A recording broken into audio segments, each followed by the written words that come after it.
Hi guys, from Bluetooth. My name is Amos. My name is Anil. My name is Yam. My name is Yuma. And today we're gonna be doing the experiment Determination of theoretical and percent of jet of Carbon dioxide. Yay!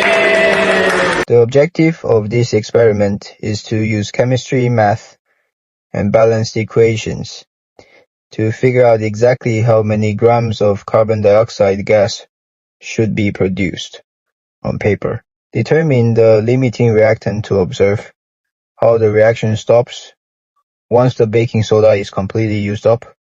Measure the actual yield to find the real weight of the gas produced by trapping it in the bottle with a balloon and measuring the weight loss on a scale. To compare our real-world results with our mathematical predictions to see how accurate the experiment was. To determine experimental error with comparing the actual result. For the hypothesis, comparing the calculated theoretical yield against the actual mass of carbon dioxide gas produced was the goal of this experiment. We reasoned that because chemistry, mass, stoichiometry accounts for every atom in a reaction, the calculated mass of the gas will be highly accurate, given that the baking soda is a limiting reactant and will be completely used up.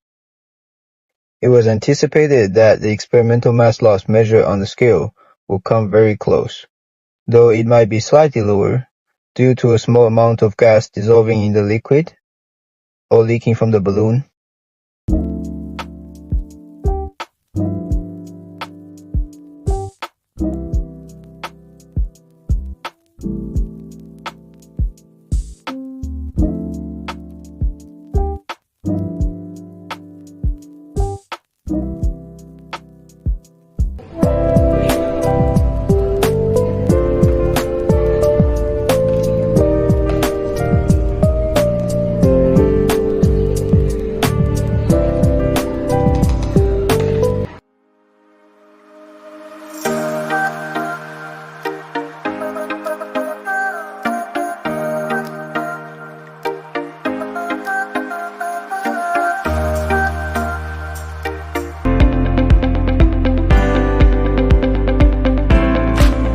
Decrease in the bottle system's mass within 2 minutes. This confirms the high efficiency of the acid-base reaction, which is driven by fast molecular collision that release carbon dioxide gas into the balloon. A slight difference between the experimental and theoretical yield is observed, attributed to particle factors such as scale, precision, and measurable rounding.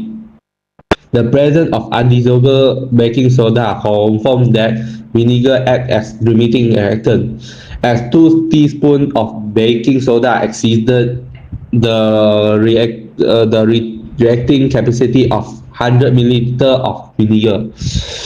This outcome reflects real-world applications, where precise reactant ratios are critical in devices such as fire extinguishers and airbags to ensure rapid gas expansion for safety. For the calculation part, we have 6 steps. The first step is to write the balanced chemical equation. Vinegar plus baking soda, and you'll get CH3COONA plus water plus carbon dioxide. Because the coefficient in front of the molecules are the same, it means they react in a perfect 1-to-1 ratio. 1 mole of vinegar makes exactly 1 mole of CO₂ gas. For the second step, we need to calculate the moles of the ingredient, which is the vinegar and also the baking soda. For the vinegar, we use 100 ml at 5% concentration. So, we know the mass is 5 over with the molar mass, which is 60.05, and you will get the number of mole, which is 0.0833. For the baking soda, we use 2 level teaspoon, which is 9.6 gram, roughly, over with the molar mass, which is 84.01, and we'll get number of mole, which is 0.1143. For the third step, we need to identify the limiting reactant. So we just compare both reactant, which is vinegar and also baking soda, number of mole. As they react in a 1-to-1 ratio, the reaction will completely stop the exact moment the smaller number hits 0. Therefore, vinegar is the limiting reactant because it will run out first. as we already identified the limiting reactant, we need to calculate the mass loss for our experiment to know how many mass of CO2 we collect. So we just minus the mass initial minus with mass final. 127.06 minus with 125.34, and we will get the mass of CO2 collected is 1.72. For the second last step, we need to calculate the final theoretical yield of gas. So we just calculate the number of moles of vinegar times with molar mass of CO2, and we will get 3.67 gram, which is the theoretical yield. So for the last step, we just calculate the percent yield, which is the actual yield, which is 1.72 gram over with the theoretical, which is 3.67, and we just times with 100, and we will get the percent yield is 46.86. So that's all for the calculation part. In conclusion, this experiment successfully demonstrated how stoichiometry can predict gas production in a chemical reaction. By mixing baking soda and vinegar, we generated carbon dioxide gas which inflated the balloon and resulted in an experimental mass loss of 1.72 gram. Comparing this to our theoretical yield of 3.67 gram, produced a percent yield of 46.86%. The presence of a reacted powder at the bottom of the bottle confirmed that vinegar acts as the limiting reactant.